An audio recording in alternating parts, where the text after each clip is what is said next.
Hello, and welcome to The Fool and the Philosopher. The Philosopher and the Fool. I think it makes sense, but I can't, conceptualize it. What? I just have written here, I'm lonely, must be somebody else's fault. It's like, when maybe it's like none of your friends will see you, or maybe you're not trying to see, or maybe your friends aren't contacting you, and so you're just sitting around waiting for them to call. I don't know. No, I understand that sort of thought of you want a friend to contact you. This person will contact me. Why aren't they contacting me? Do they hate me now? And it's like they're the person who always contacts you. You know, they're like, oh, do you want to hang out? Oh, do you want to hang out? They're always asking that. And you expect them to call. And it hasn't been like that. I find myself quite often organizing stuff.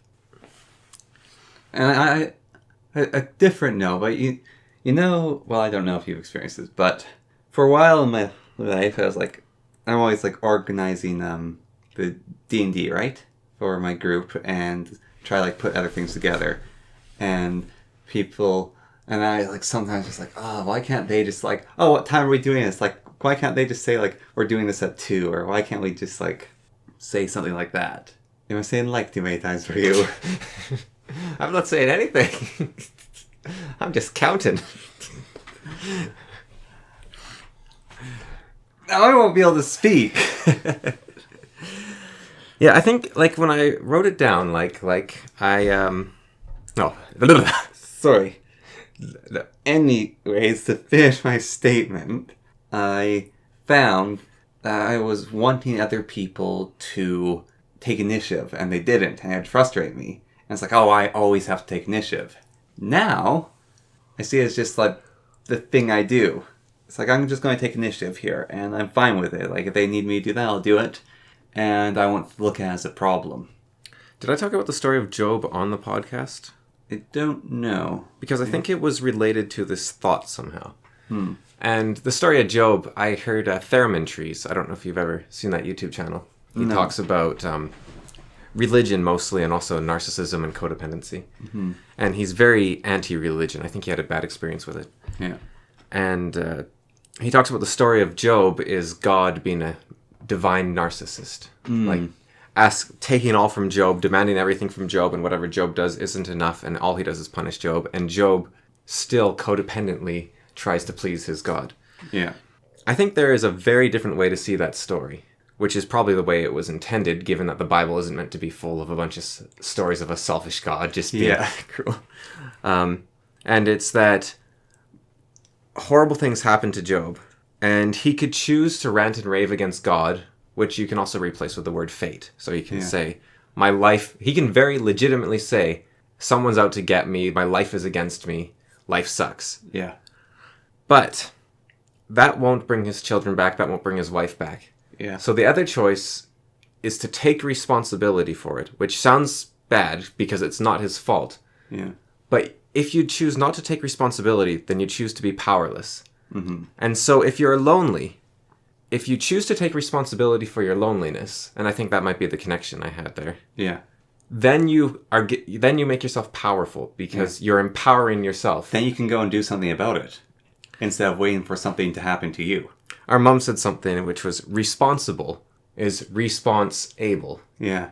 You're actually able to respond if you're responsible. So then Job can then say, okay, praise God. He can continue to praise God. Yeah. He can continue to say, I hope that the truth, that the path I walk is the right path. I will continue walking down this path. And, that might not be the right choice, seeing where it led him. Yeah. But he's taken on the burden. He's not blaming someone else for the burden. Yeah. He's continuing with his life. And I think that is the lesson from it, which is you can choose to be powerless, or you can choose to take responsibility for something and overcome it. And I think I have a I don't know actually if it's well, I just, that thing I said, which is waiting for something to happen to you, or being responsible and doing stuff. Just realized, man, that's every time I've kind of felt miserable and had problems interacting with people when I was younger, I was waiting for something to happen to me. Like, and it's like those memories of the times are like when I'm like quite miserable. It's like waiting for something to happen to me, or instead of just like making it happen. Like I remember we had a group chat and I wasn't a part of it. And like we had an old one. It's like, why is no one posting on this group chat? It's like, we started a new one. It's like, why am I not on? It's like, we don't know. It's like, can I be on? Sure. Yeah. And it was like, I was like waiting for them to put me on the new group chat. And I was like always upset. I was like, oh, they don't like me anymore. But then it's like, put on, wasn't all that exciting on there actually. They've done that again. I haven't asked to be put on the new group chat because I don't want to be on it. I remember one time when you were 10, I think, or so. Maybe a bit younger. Maybe a bit older. But like, give or take 2 years. And you were really upset, and I asked you, what's wrong? And you were saying, Romney hasn't phoned me in to invite me over. I was like, did you phone Romney? He's like, no. Yeah. Well, then what do you expect to happen? Yeah. But it's like the weird case at one point, a guy I knew was going to have a birthday, and he's having a party, and I knew a bunch of people are invited. And I kept waiting and waiting and waiting for him to invite me. And then never invited me, and the party happened. And I just felt really upset about it. And then after I asked him, hey, why didn't you invite me to your party? And he's like, oh, I didn't think you would want to go to it because we were going to be drinking. Mm. And you don't seem to like that sort of thing. And it's like, oh, but I just wanted to hang out with you guys. Yeah. And it's like, oh, you should have just asked me and you could have come over. And it's like, oh, why didn't I ask him?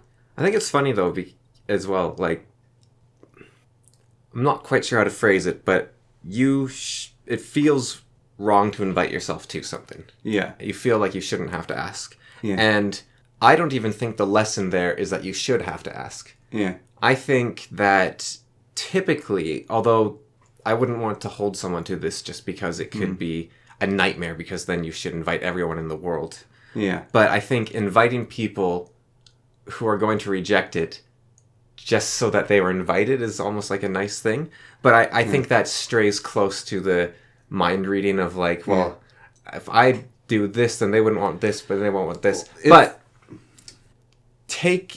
given the bad situation, in quotation marks, that you haven't been invited to something that you really want to go to, and assuming that you trust and respect the friend, and you think they trust and respect you, you shouldn't have been put in that situation in the first place. But given that, you can choose to be sad about it, or you can go to that friend and be like, hey. Well, it's also like learning to adapt. To grapple with the waffle. Well, grapple with a group of people, like that could be a word, like deal with it. But it's learning to adapt with the group of people that I associate with. Is a lot of times, like, no one invites people stuff. It's sort of like, it gets around. It's like, oh, do you want to, like, you just sort of like, oh yeah, let's do this, and then show up. Or sort of like, yeah, I'm going to be having this party. And it's like, oh, that's the invitation. Yeah, and sometimes people are awkward as well. Or they don't. Or it's amazing how different people are to each other. Yeah. That's why I go possibly to a fault of trying not to assume things. And I still do assume a lot of stuff. But I think I can say confidently that I assume less than most people. And the reason I can say that confidently, the reason I can make that assumption is I don't assume. is I have been told that by people saying it's annoying that I don't read the subtext of a conversation or something. Like, to the point where it's been a problem for them. So I think if I'm causing other people's problems, it's safe to say that I do that thing. Yeah. But, yeah, people say things totally differently. And some people are just awkward. Like, I was talking to a friend about a similar conversation, actually, recently. And we were talking about a friend of ours that came up over the summer and kind of just told people at random, seemingly, that they were up. Like, they would tell one friend but not the other, and then one friend but not the other. And it was a little... And then, like, the friends that they saw, they had, like, I don't know, a few of them over for... Might have been a birthday party or something. I wasn't invited. But then like another one, it was like, oh, meet me downtown for this, and another one. And I think this friend is just a fairly awkward person a lot of the time. Yeah. And they're also, I wouldn't say shy exactly, but they're not very good at or they don't like organizing events. They're fine at doing it, but they don't like doing it. So they you know, you don't want to make your holiday stressful. Like, oh, I have to see this person. Oh, I have to see this person. Oh, I have to see this person. So you just go, hey, this person might be nearby and would be willing to do this. Mm-hmm. Like, I'll have something sometimes where, let's say there's two friends I want to see. Yeah. And I'm feeling pretty tired, so it'll be, okay, this friend I engage with on a more, like, laid-back level almost. Yeah. So, not that they're more relaxing to be around, but that our level of engagement can just be as simple as, let's say, watching TV or something. Yeah. And the other friend would be happy to watch TV with me, but I don't want to go through the mental effort of, like, hey, you want to just watch TV? And because I don't even like watching TV with friends, really. Yeah. It's just the one friend, it's easier to do less, almost. I don't... Like, there's different... And it's in different areas. Like, I find TV actually is quite draining. So, if I'm feeling one way, that, well, I need a friend that I can do the mental stimulating thing with or something. Or will be...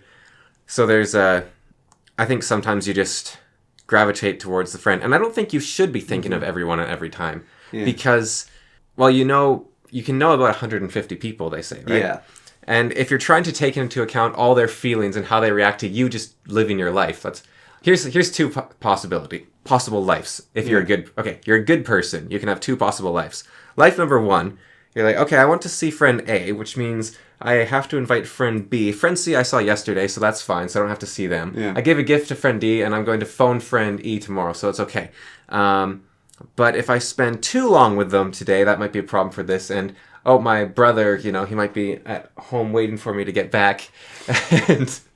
and so I don't want to spend too long at that friend's house. But, okay, there's my plan, so I can keep Yeah. But then the next day, okay, I'm going to have to fill up my schedule with friend C, because if I did 2 days in a row with so that's one possible. Nothing wrong with that. It just could be a little stressful on the person doing it. The other possible is I'm going to do what I enjoy, because all my other, like, friend B, they're going to go to a birthday party tomorrow that they're not going to invite me to it. Friend C, they're having a party at a bar. They're not inviting me because they don't think I want to go to the bar. Yeah. But I'm going to do something with friend A. Yeah. And I'm not inviting any of these guys because I just want to do something with friend A. And tomorrow, maybe I want to do something with friend C. Or maybe, like, I planned something with friend C, like, 2 weeks down the line. But it's sort of like looking out... I think it was Winnie the Pooh.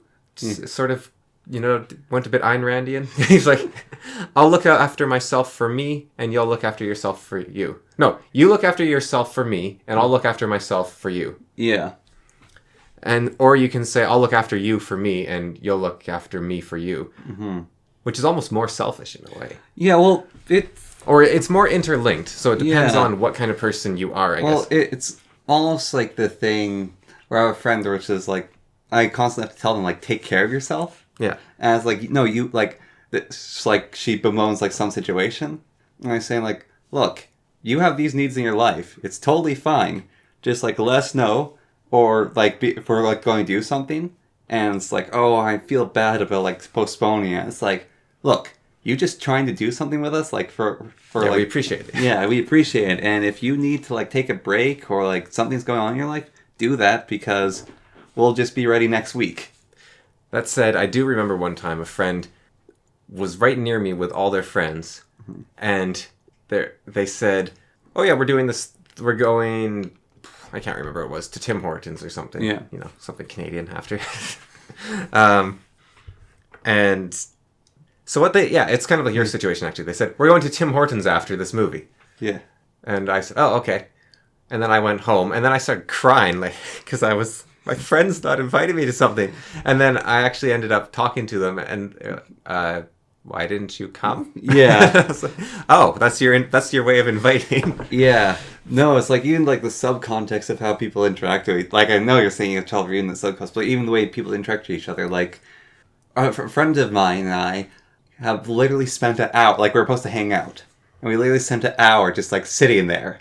It's like, do you want to do something? It's like, can't really think of something to do. It's like, should I head home? And it's like, we're just going to hang out. Stop that. I'm just killing conversation left and right. Verbal tics are fine until you start noticing them, and then it drives you mad. You're even allowed to use like sometimes. You are like...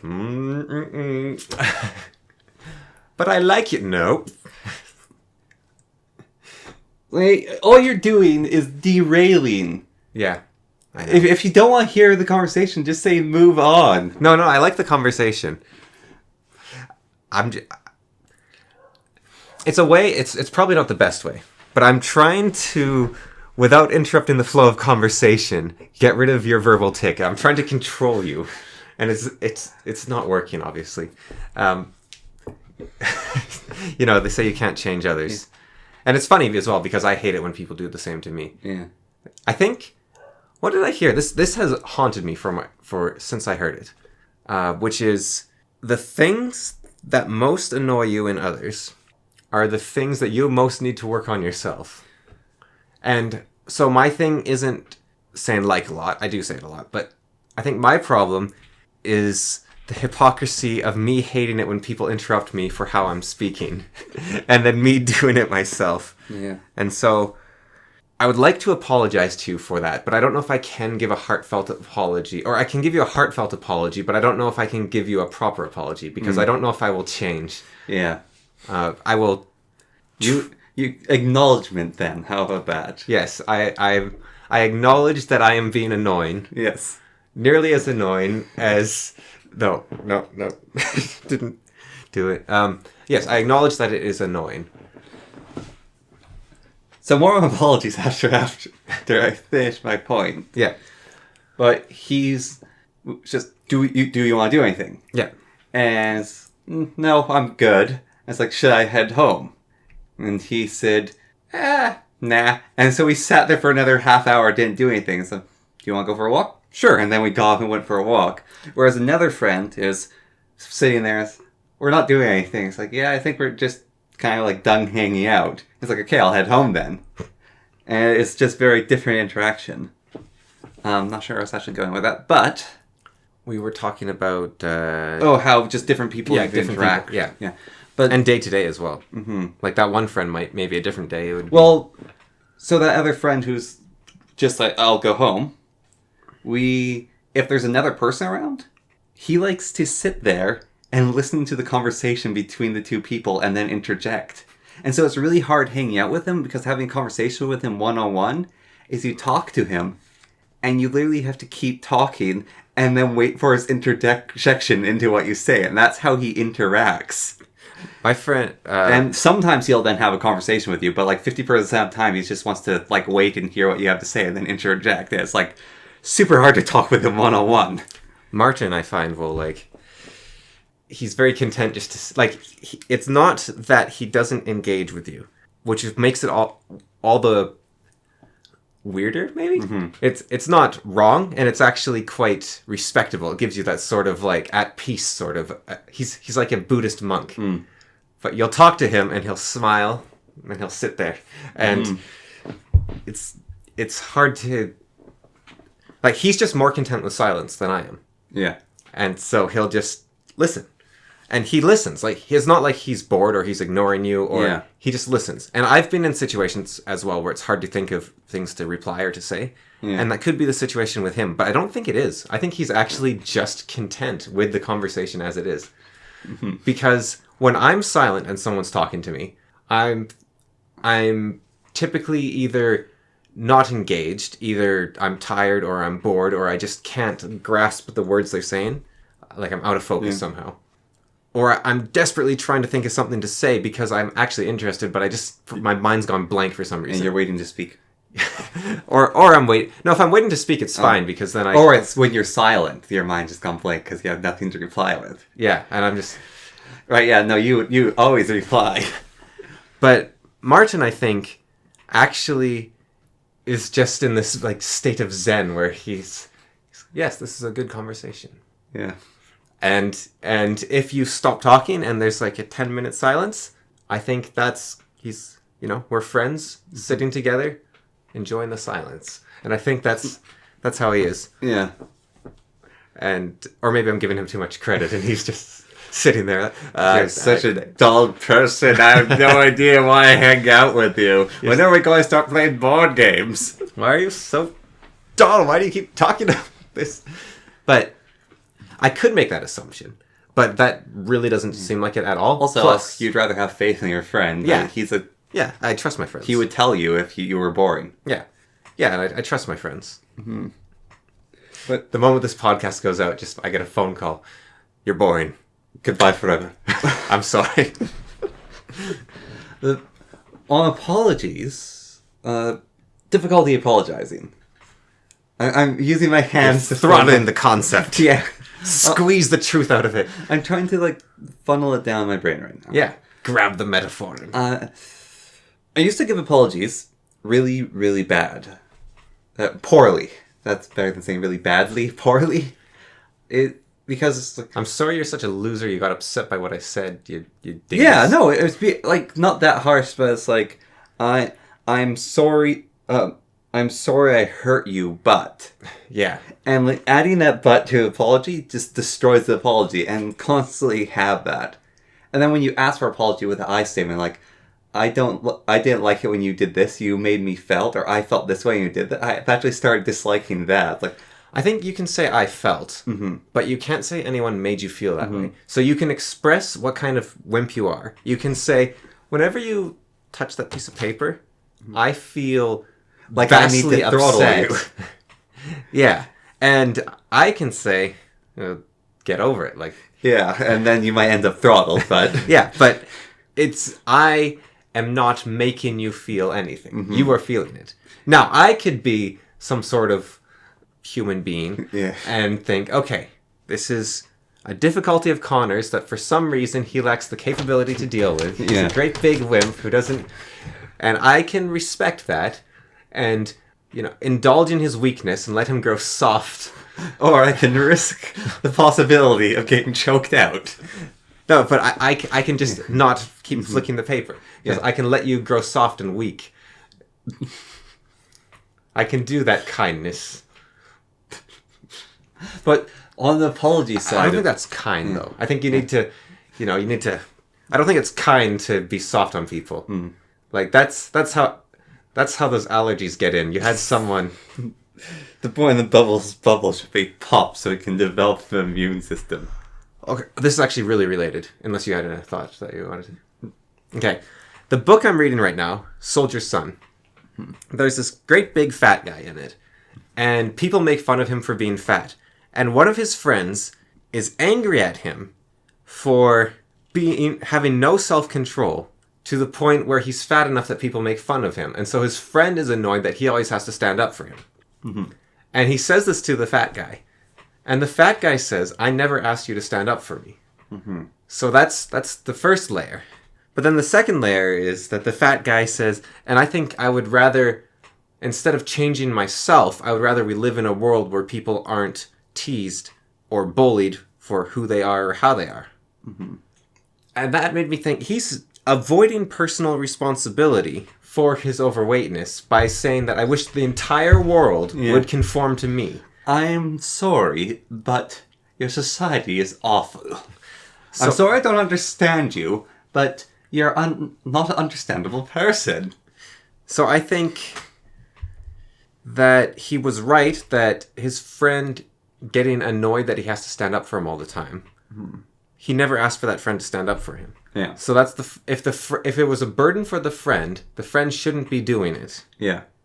But I think that he should also take on personal responsibility.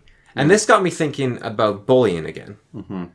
How, when I talked about bullying before, if you have an aspect about yourself that is teasable, maybe it's your fault. Now, I think there is the same rule that applies for discrimination, I think, applies here.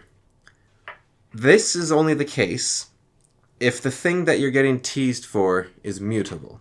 If it's immutable, or at least... Very hard to mute. No, even if it's very hard, but if it's something that you don't have control over, like your height. Yeah.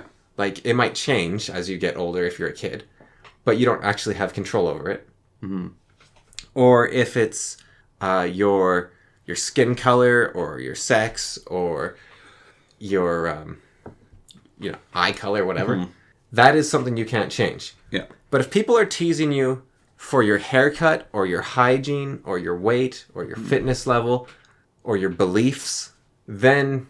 Going to slightly play devil's advocate on this. Okay. And it relates to the overweightness and also case of why I was saying like it's something very hard to change. Is I knew someone who was teased because they are easy to tease. They cried, and that's what they were teased about, is they cried. And when they got teased, they'd cry, and that increased their stress levels, and then made them easier and easier for them to cry. And so they had a positive reinforcement and they got conditioned, so every time they were teased, they would cry. And so even though they tried to change it, it was incredibly hard because they had like an active psychological thing happening to them. So, like with the overweight thing, I mean, you can try to change yourself, but someone's response to being stressed is they could eat. And then people are like, oh, you're so fat. Why do you eat all the time? It's like, why do I eat all the time? And then they get stressed and they eat. And like, that's their psychological. And so it just keeps happening. I mean, it's not saying that like you should try to do better and like change, but I'm saying almost you can get like psychologically conditioned by teasing to become more of the thing that you're getting teased for. Yeah, I think that's true, but I think that is also the fault of the person who is getting teased, because otherwise they have no power. So if they can take responsibility for it, then they can do something. Or they can say, well, I'm going to eat because people tease me. Yeah. Now, if they want to take the bullying to heart, like, they can also just ignore the bullying and let it fly off of them, right? Yeah. Until they're physically abused. Yeah. Well, you still could, but you probably should do something about it. Yeah. But another thing you can do is you can say, oh, I'm going to take this, like, well, my haircut is dumb. I want to go get it cut or something. Yeah. Another thing you can do is you don't have to like the bullies, because bullying, just because I'm not saying bullying is nice, but I'm saying the person that's getting bullied, there's a reason for it. There's a reason for it, typically. Yeah. And it's often within their power to change. Not always. But and the more they accept that it's in their... And now, there's a fourth thing I want to get to, but I'll get to that after. Yeah. Another thing they can do is they can hate the bullies and become a better person to prove them wrong or to show them. So you can be like, oh, you think I'm fat? Oh, yeah, I'm going to do like 1 million push-ups. Yeah. Or something like that. The fourth part of this, though, is... So I was saying that the bullies... Oh, yes. You can... So let's say everyone's teasing you for your haircut. Yeah. That is to keep society together. That is culture. That culture is teasing people that step out of line. Like, that is culture, basically. But you can engage them on a different level, which is instead of making it about teasing, you can make it about... I don't know what you'd call it. Honor, tradition. So you say to them... And this only works if they're willing to have a discussion. But why is my haircut bad? Why is yours good? And maybe they're right. Like, maybe your haircut is bad for your... Like, well, our haircut's more practical, or it puts us more... It shows that we are all part of the same organization or group or whatever. Another thing you can do is say, but my haircut is superior. Now, I think what happens far too often, and I see it a lot in books I read by authors who are obviously... unpopular in school or bullied or something, and they want to take it all out in their books. Yeah. Is this talk of the popular kids. Yeah. Which is a concept that... hierarchies in general, actually, I don't know. I think some people see them like crazy, and other people, it's not even a consideration. Yeah. Like me, for example, did not look for hierarchies, did not see hierarchies. Like, well, that's because you sat at the popular kids table, mate. But I'm not even sure if that's true. But I think that is a mindset that unpopular people think exists. I think the popular people think everyone's equal. And the unpopular people think they're at the bottom. Yeah, well, I think the only person putting them at the bottom is themselves. I can only speak anecdotally here. Yeah. Which is the case where the so-said popular kids table... And this existed in the library because the grade 12 kids hanged out in the library. That's where we went. Yeah. Anyone could sit at if you were like grade 12 or even grade 11. You'd sit there and talk with people, and then you'd get along with them. And it's like, there were sometimes people had annoying tics. Sometimes they'd leave the table and they'd go like, oh, good thing he's gone. Like, wasn't he? And they'd like make a joke. But like, it was sort of like just a joke. And then it's like, he'd come back and then welcome back and have a good time with him. And it's just like, make a small joke about the flaw of that person.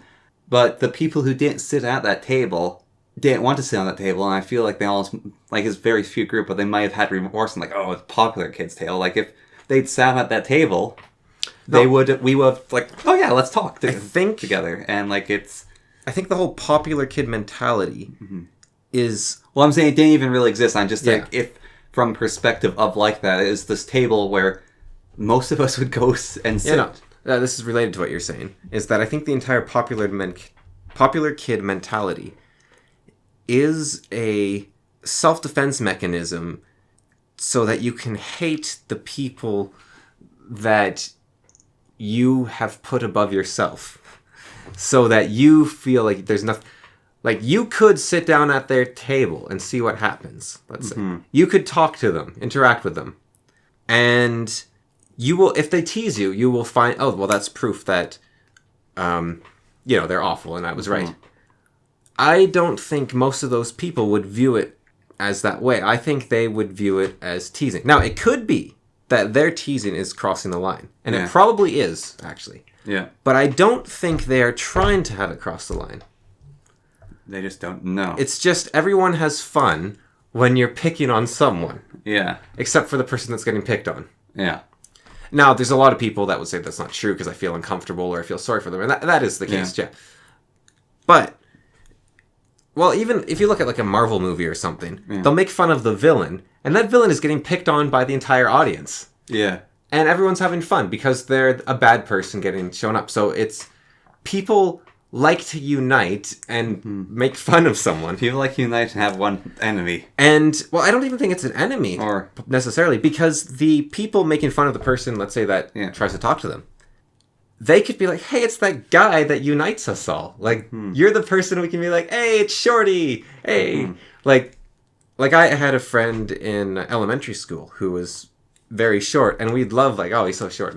And I don't know how he felt about that. He seemed to take it really well, but I don't know if he did or not. And we all liked him. Like, we all really liked him. We're all good friends. But I don't know how much that wore on him or not. But it was something we could... oh, wow, this guy is almost as short as Mike. Or this guy's almost as, like... Yeah. So there's a...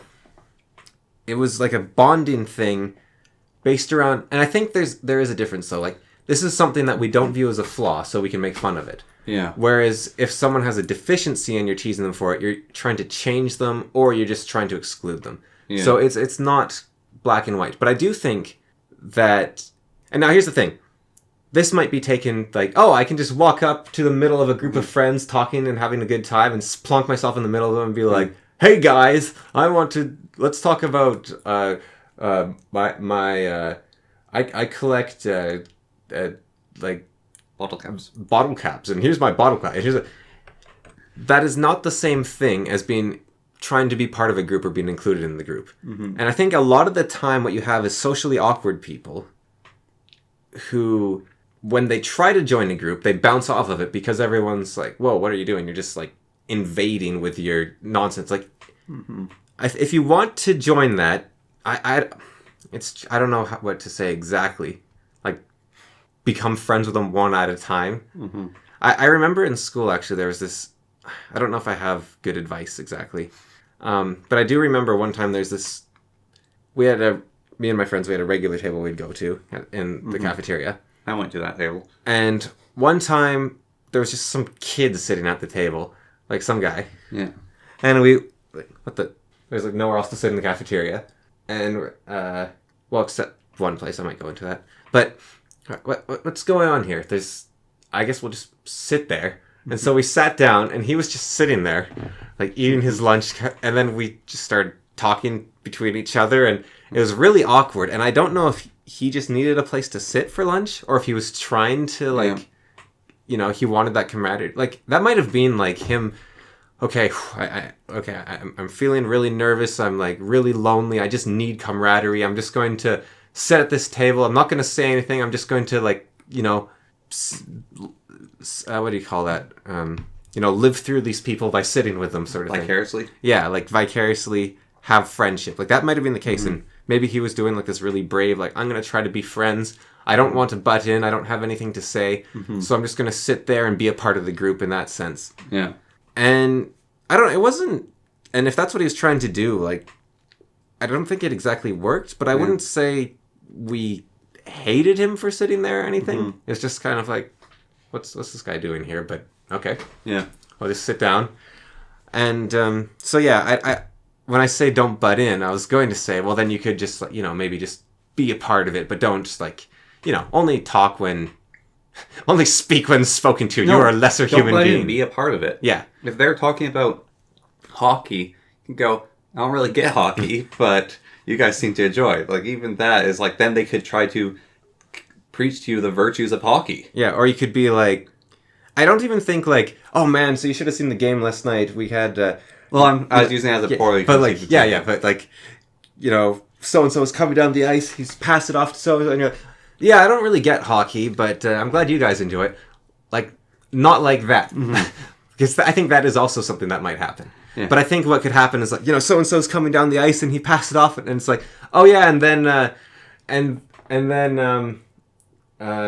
Crosby like took it and he whacked it into the basket and it's like, what? Just like, oh, he scored a point goal unit.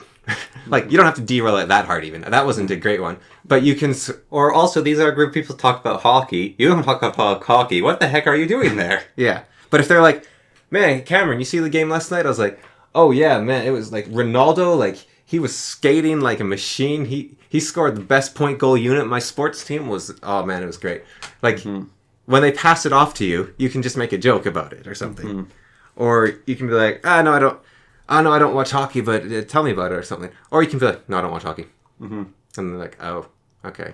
Well, you like baseball? No, I don't like baseball. Don't like sports. Then we mostly talk about sport, or we mostly talk about League of Legends or something. Why do you keep like saying I hate League of Legends? Like we don't really want you here. Yeah. So, and it's hard because I think a lot of charisma and social interaction. It is something that can be developed, but it's a very... I don't know if it's a thing you're born with or a thing you're raised into. I think there's a little both. Yeah. But I think it's very hard to develop on your own. Like, I think your family has to give it to you, or you have to be born with it almost. Or you have to do some ridiculous work to develop it. Like, everyone knows those natural leaders. Like, those people that are just like... And maybe this is the thing that people talk about when they talk about hierarchies. But I don't see a leader... as higher up in a hierarchy. I see them as the person that makes a decision quickly when you need a decision made. It doesn't mean that they're above everyone else. And if you put them above you, actually, you'd exclude them anyways. Yeah. Like your teacher doesn't sit down with you at the lunch table and like... Yeah, that's weird. We had that happen. It was weird and really funny. It wasn't sitting on a lunch table. We had like the Dungeons and Dragons Club and a guy who like often would substitute teacher. Yeah. Was like, oh, you're doing a D&D club. I remember playing D&D. And he came in and made a character and played with us. And he like put on like this over-exaggerated lisp and like kept commenting what we're doing. We were all having fun with him. But it was a very weird experience because he's a substitute teacher. He's a guy with like and he's also a lot older than us. But it was just like, oh yeah, we had a fun time. But it's bizarre at first. And I was like, okay, yeah, we're just going to play some D&D. And now I want to also say that, in my typical flip-floppy fashion, when I was in high school, it wasn't that I was getting along great with everyone and, everyone was looking up to me and worshiping me or like, we're all this giant group of friends, Like, that table I sat at with like 4 or 5 friends every lunch roughly. There was another... same age, a bunch of people I knew. They'd sit at this one table that held like 40 people. And they'd sit there.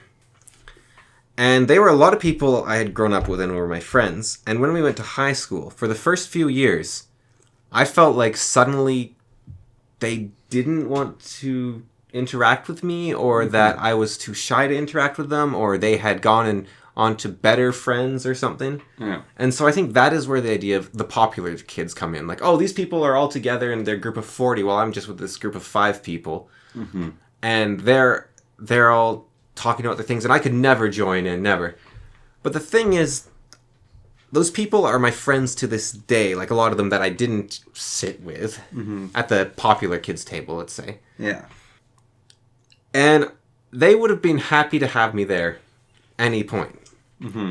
And the only thing holding me back was myself. So I think that's part of it. It's not...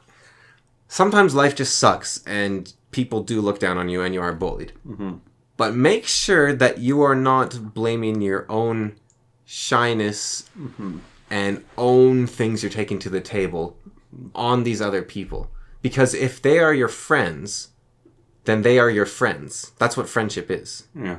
Well, And just because you went to a different high school or something, and now they're hanging out with these kids that look cooler and are better looking and, more fit than you or something, doesn't mean they just want to ditch you. Like, if they say to you sometime, like, I don't want to be seen with you, like, then there's a problem there. Maybe you're too much of a loser to be around and should fix that. or maybe the person's actually a jerk. Or maybe they're not a very good friend. Yeah. And on that idea, or maybe they just discovered, wow, we have, like, nothing in common. Yeah. Once I actually met people that I have something in common with. yeah, well, there... Although I don't know if it's here or guys or just my school or whatever, but I find friendships that started at, like, when you were 8 or something, your friends, even if you don't talk to each other, have nothing in common and don't even like each other almost. Like, there's some people I haven't talked to, and it's not even that you don't like each other. It's like, we made the decision to be friends. It's like marriage, We made the decision to get married, so now we're married. Like, if we have a problem in the relationship, we're going to fix it, or something. Like, we're stuck with this almost. Yeah. Like, same with the friends. Like, there's people I haven't seen in years, have nothing in common with, would never go out of my way to do anything with. They wouldn't go out of their way to do anything with me. Yeah. But if I run into them, I'll be like, oh, hey, it's so-and-so. Yeah. And it's not because I'm just like, hey, we shared a past. It's because we're friends. Like, we made that choice. All that being said, though, about bullying, and you're weak if you're bullied. Yeah. Whatever. Psychology-wise, I think I've probably taken less psychology classes than you. Just maybe. Just slightly. But also given by some of the books I've read, and I've read less books than you. But I also know we've read different books. And we have different interests, different research, and we've interacted with different people. I also just talk to some people, especially in younger people, like adolescents and even before adolescence, there are jerks or bullies. There are people who like to twist your arm because the pleasing sound satisfies them. And that is because they haven't... It's not that they're an empty, nasty person. It's that they think that that's the right thing to do. That doesn't exist nearly as much in the adult world. Older people like... And that behavior is despised. And if it is seen among adults, it is quickly destroyed by the people around them a lot of the time. Okay, wait. Here's something, right? Why isn't it destroyed among children? Because they don't know any better. They're ill-experienced. Well, And... like, why don't all the other children get together and just exile this person? Because they don't know that they dislike it at that point. Or they might not notice it's happening. A lot of children are self-absorbed. You are dealing with your own internal life, and you're not looking outwards. And so you see one person getting targeted, that's not affecting you. So personally, you don't even notice it. You don't even see it. Whereas if you see something like that happening, that is not right when you're older, and you stop it. And also, it's like just... I have heard people experience, like, our father was beaten by a group of kids that would chase him down every day. And he would ask them why they do it, and they would say because it's fun. Yeah. And it wasn't that he was, like, overweight, or, like, he or nerdy. Like, maybe he was a bit nerdy. But it was, like, he tried to avoid them. He didn't want to interact with them. He didn't want anything to do with this group of people. And they would do it because he was a target for them. And he was the target they chose. And it's the same thing with my friends. He was bullied repeatedly because he cried easy. He was an easy target. But, well, see, that's two different things. It's because he cries easily. Mm-hmm. Like, he shouldn't cry easily. No, he was 6 when it started. And then it continued because it was something he did. And he had a lot, like, he just took... Kids also develop slowly. Like, a kid is a kid. They are not someone with mental fortitude of an adult who's experienced childhood. So bullying kids is easier. They can't go, oh, I need to change. They're like, what the hell is going on? Why are these people so mean to me? They're not going to be doing those looking inward. They're, like, a lot of the time, it's a mix of things. Like, bullying, I think, from your perspective, has its pace, but also, you basically have to give kids the understanding that they're kids, and there's a reason why we, like, say kids aren't responsible, and, like, especially younger kids, they don't know, or they're not exactly certain what to do. Like, they don't know how to react. Like, these people bully me every day. I don't understand why. And maybe they bully him because the guy smells really bad, but they don't really express it. I think, I don't think bullying has its place, to be clear with that. I think it's done for a reason. Sure, that's a better way of putting it. And... Well, a lot of the psychology talk about is based off Jordan Peterson's book, where it's basically a bully exists, like you were talking about societally, like, you have some freak who wipes his boogers in girls' hairs, and the other kids, like, socially ostracize him, bullying. They're basically telling, like, you better not do that in the rest of your life, or you're going to be hated forever. Yeah, exactly. And I think that's what it's about, is teaching people how to be social, and teaching people how to deal with others. Mm-hmm. And I think, like you said, kids have less experiences to draw on. So you're like, why is this person so stupid that they can't get what I'm trying to say to them? I have to beat it into them because they won't listen to my words. No, I think when someone's doing that, they have found... Stop being such a... I think that happens when a kid has found that it is easy to find gratitude from doing that to someone by exerting power. Because people do find enjoyment by exerting power and winning. So if you have a castle, right? Yes. And inside the castle is a big pile of treasure. Yeah. You have a massive hole in the wall, on the west wall of your castle. Mm-hmm. And raiders keep coming in through that hole and taking your gold. Yeah. Instead of saying to the raiders, could you please come to the north wall where my wall is thickest? The only thing that's really going to work is to build up the west wall, like repair it. Yeah. And then your castle will be more secure from an army invading. So I think bullies you could look at like the raiders. They're not good, and they're preying on other people. But if you... And they find it satisfying to prey on other people because they're getting treasure. Yeah. They are preying on someone else. They don't have to steal. But if you want to take any responsibility... If you want to change the situation, you can't get rid of the raiders. Yeah. Like these are heartless people that no words are going to change. No, that's a good point. So the only thing you can do is shore up the wall. Mm-hmm. Or hunt down and kill every last raider, which seems like the extent of that there would be bad. Unless you just equate it to like imprisoning bullies or like sending them all to... Having perfect surveillance system and sending them all to the principal's office immediately and scaring them all into obedience. Which might also work, but that would require a bit of like a police state school, which... Yeah. I mean, schools kind of are. But... Well... I'm not a fan, actually, of them being police state. And then, if you have the police state school, you go out and send your army to kill all the raiders. Or the king comes and he's like, oh, my lord. My lord needs trouble. So I'll send out my army to kill all those raiders and hunt them down. And then you get invaded by an army. You still have the hole in your wall. Yeah. Yeah, you're not going to be able to deal with the dragon when it shows up. The ideal situation, probably, would be for the king to... Because the king is wise, right? Mm-hmm. He's the king. And he comes to you and he says, all right, my army is going to camp in front of this hole. Mm-hmm. Keep the raiders away. You build the wall. Yeah. I think that's the ideal scenario. Yeah. It's like, okay, these raiders showed us a weakness. I'm going to deal with the raiders, but while I'm holding them off, because it's a waste of my resources to hunt them all down anyways. Yeah. And a dragon can show up and go through the hole. So for schooling, I think actually, at our school, we had a teacher kind of like this, where he wouldn't just, like, punish, like, it was the principal in my last years of elementary school. Mm-hmm. He wouldn't just punish the people and send them on their way. He would sit down with the bully on their own, and then he'd sit down with the victim on their own and be like, okay, what happened here? What's going on? Like, what... And then he'd often get them to apologize to each other. Like, I mean, the bully to the victim, typically. Not, I'm sorry, I'm so scrawny and easy to hit. I just make such a tempting target. Good, keep apologizing. No, not like that. But I think that's the ideal situation, I guess, is, like, I don't know, you sort of like, hey, leave him alone.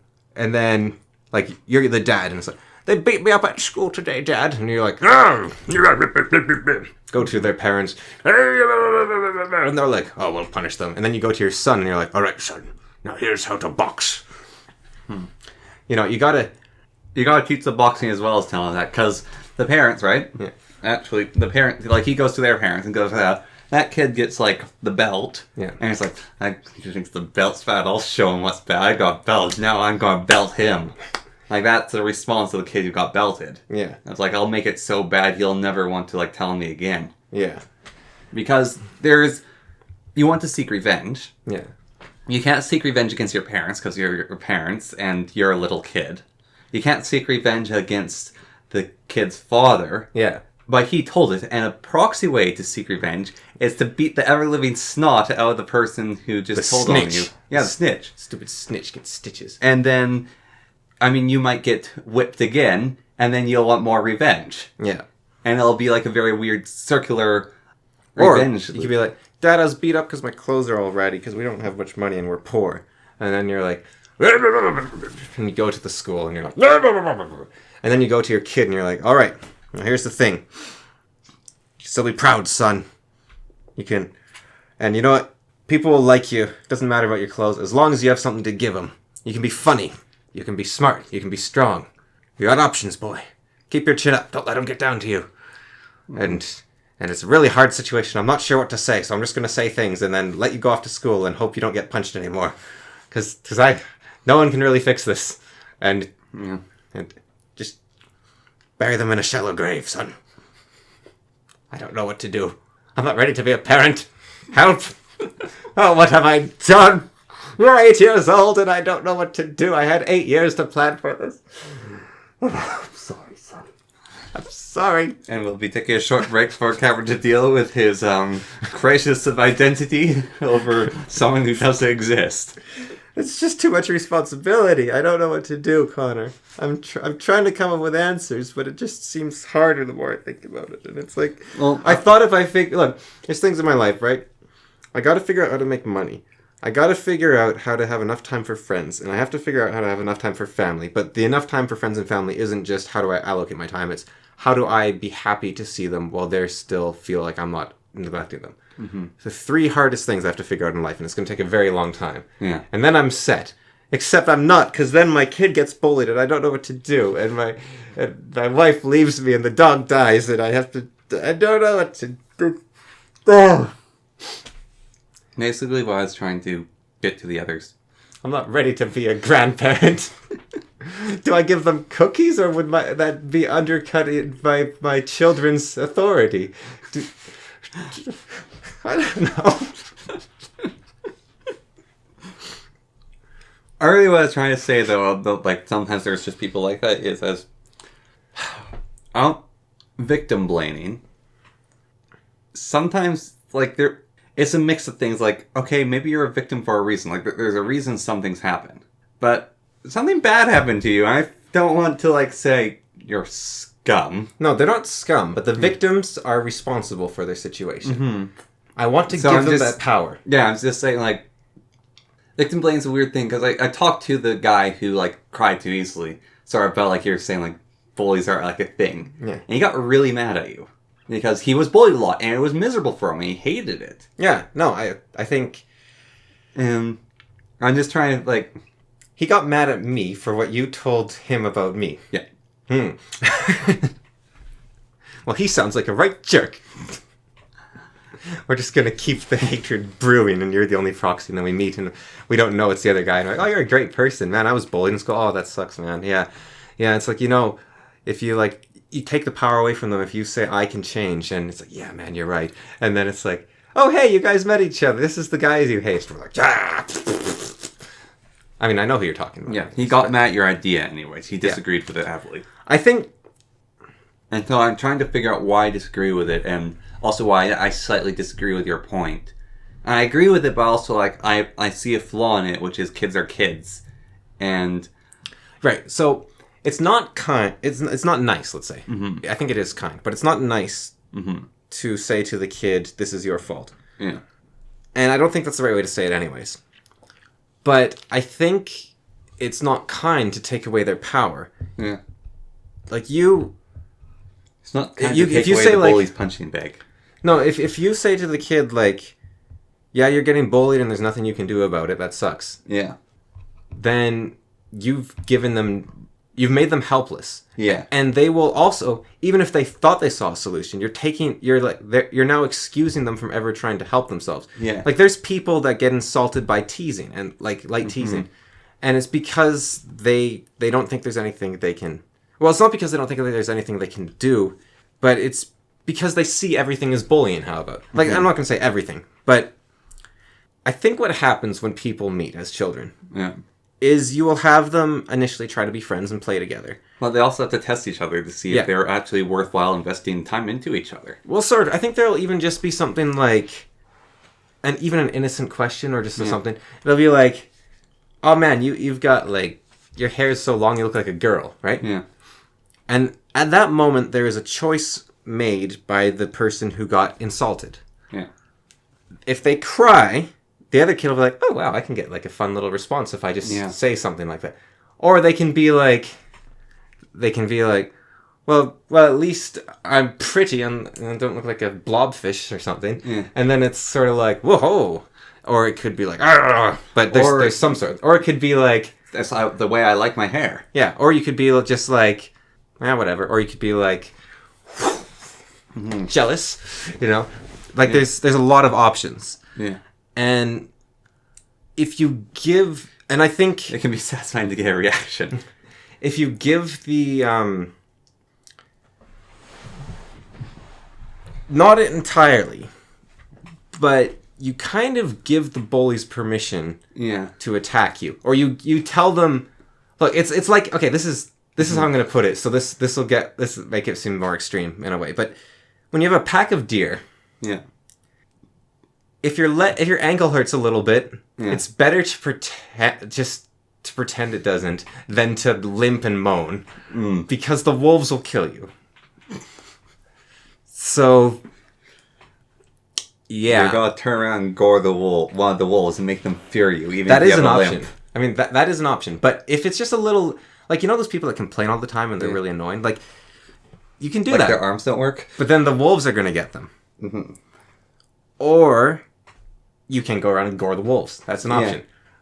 Or you can convert the wolves to your herd. Or you can join the wolves and hunt the other deer. Mm-hmm. I know their weaknesses. Or you can unite with the other deer and hold off the wolves. Or you can pretend to not... Or you can just ignore your injury. You can be like, well, it's just a little ache. I don't have to bellyache about it. It's just a little pain. I don't have to drag and moan because it's just a little one. I can walk without a twinge even. Yeah. It's just it's kind of annoying. And so I want people to notice. I'm like, yeah. So I'm not entirely saying, don't show weakness. You have to be careful. But it's being a victim is one option of many. Or another, and even another thing is, hey guys, I got injured leg. These wolves are looking at me a lot. Can I be in the center of the herd, please? Yeah. And look, if you're alone and you're getting bullied for no reason other than they just punching you're stoic and they punch you and you don't make a sound and they're just like, what a freak, and I think they get bored, but let's say they don't. They just keep doing that. And I don't know, you've found a monster. Yeah, I mean, I guess your life might even be in danger at that point. Yeah. But, like, if your life's not in danger, I guess you can say, well, at least you're the better man to yourself or something. Or at that point, seriously learn how to fight back. Like, I don't know. Like, it's like, even if they're, like, 3 times their size, let's say. Yeah. Find some other people to take down this monster. Like, but I mean, if you're just alone, like, I don't even know if there is a solution for you exactly. Like, but there is the thing, like, I mean, even like them watching you run is satisfying, but like, if you're like totally alone, there's nothing to do. It's almost like find a different place to be. Even that can be hard. Like, you don't always have options. But I think just never give up responsibility, I guess. Yeah. Like, and that doesn't mean like, oh, it's my fault they're beating. Like, that sucks. But like, it's like, don't give up hope. Is almost the same thing. Like, yeah, it's like, I mean, it's really like you're saying, like you're completely alone. Like, seek out a way to not be alone. And if that doesn't work, then survive until find someone else that's like picked on and try to team up with them or something. Yeah, but I'm saying no. Even if you're totally alone, even then, like you're totally alone. Yeah. Survive until you're not. Yeah. And, like, there's... Mark Manson talked about this once, where he would get letters from people, where he would write an article about sadness or something. Yeah. And then he'd get an article from someone whose son died or something. Yeah. And he's like, wow, what am I doing writing about this? Like, I don't know anything about the pain of losing your child. Like, what am I doing trying to have this entire career? And I think there comes a point where I can't help you, and I don't know the answer, because I haven't been there enough. Like, and I don't know enough about it, and like this is like sort of the limit of my knowledge. But I think it's kind of like there's this like 80% there's this 80% or something that are in this gray area where they could very easily choose, or maybe it's only 10% or something, but they could choose just to not get bullied if they did it differently. Yeah. And then there's like the next 20 or 30%, it's hard, but they can find some friends and they can maybe find a way out. And then there's like this 5%, which are in a really hard place that it's like they are just getting bullied and they've tried to change, but it's like they just keep getting beat down and nothing's picking them up. Yeah. And then there's the 1% that's just in hell. Yeah. And so when I talk to like, you are responsible, you can do something, hopefully and it's understood that I'm talking to this group that's on the line to make them realize they are on the line. Because I think a lot of people on that line are thinking, man, I'm getting bullied and my life is miserable, when there are ways out. And there are some people that are thinking, I'm getting bullied and my life is miserable, and they're right. Yeah. Like, they're absolutely right.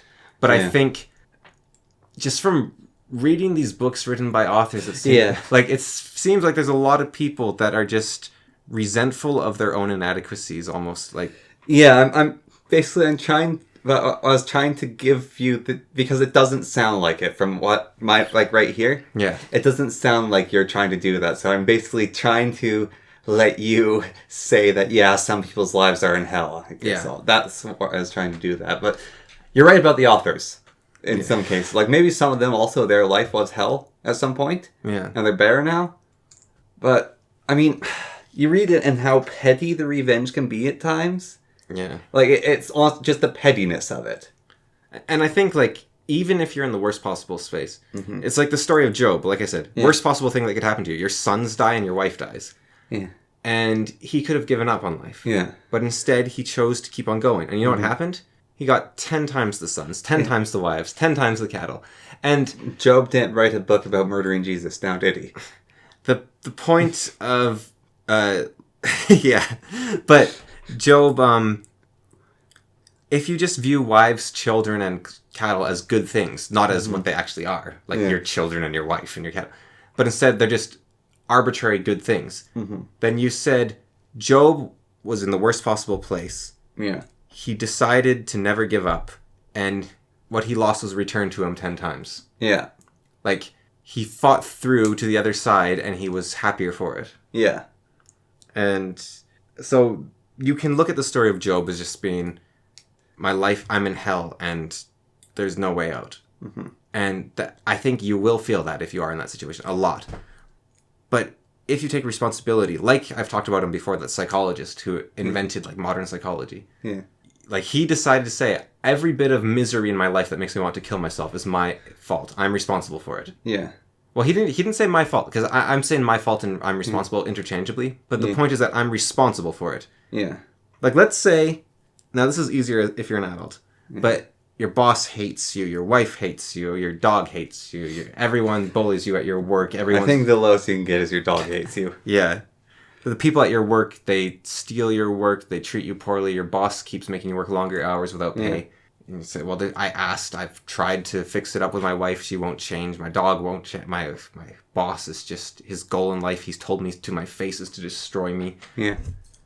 If you say I'm responsible for that, your first response is, wait, what? I'm not responsible for this, this is awful. Mm-hmm. But what if you just leave? Yeah. Just go some other place where there's different people that are better. Like, go to a different country. And then you say, like, it's not fair that you should have to do that. It's not fair. Yeah. I'm not saying this is something that is... And it's not easy. Yeah. But you can change your life. Like, if you're able to respond, if you say to yourself, my life sucks and there's nothing I can do about it, you're kind of right, because there's all these people that aren't changing no matter what, and their goal is to grind you down and destroy you. Yeah. But if you say, I'm responsible for this, you're like, no, I'm not. I don't make my boss be mean to me. No, I don't. But you're like, wait, but I'm the person that gets up every morning and walks to work. Yeah. I'm the person that comes home every night to my wife. I'm the person that keeps feeding my dog. Like, I could change any of these things. Yeah. Like, the direct solution, so isn't, like, you could say, okay, I'm responsible. I'm going to make my boss like me. That isn't the case. Yeah. Your boss hates you. He wants to destroy you. Yeah. But you don't have to ever see him again. Yeah. So it's the responsible isn't... We're not endorsing becoming Joker, though. Well, that is a possible response, isn't it? Like, you kill your boss, you kill your wife, you starve your dog or something. Like, that is a response. Yeah. There are better responses. Yes. But... And if you're starting to, like, fantasize about murdering your boss or murdering... You need to get out. Yeah. Like, you need to find another way out. And I think... So when I say you're responsible for something, that doesn't mean, like, oh, should I have changed my boss's mind? It means there's something you're doing that you could do differently.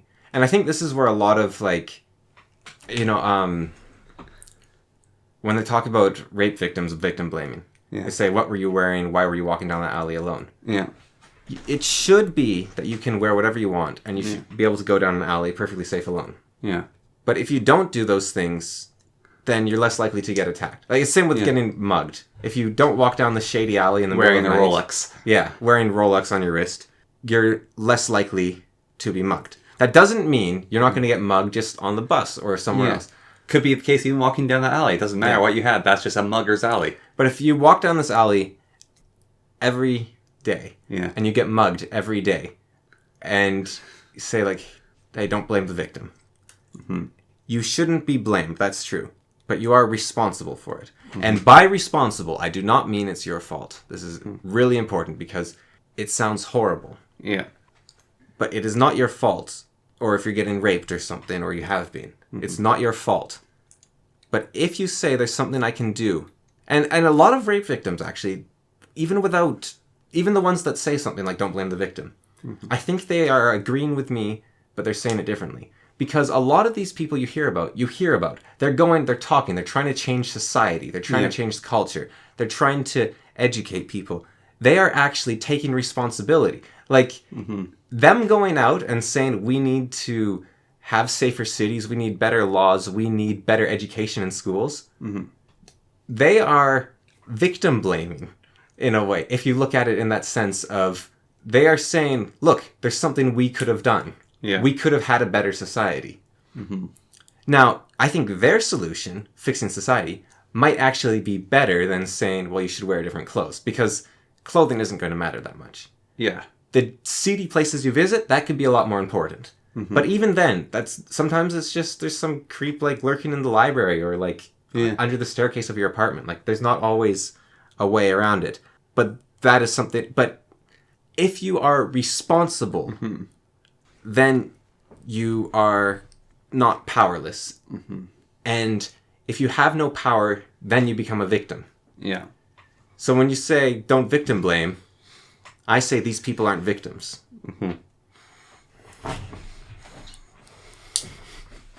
Very impassioned about it, I can see.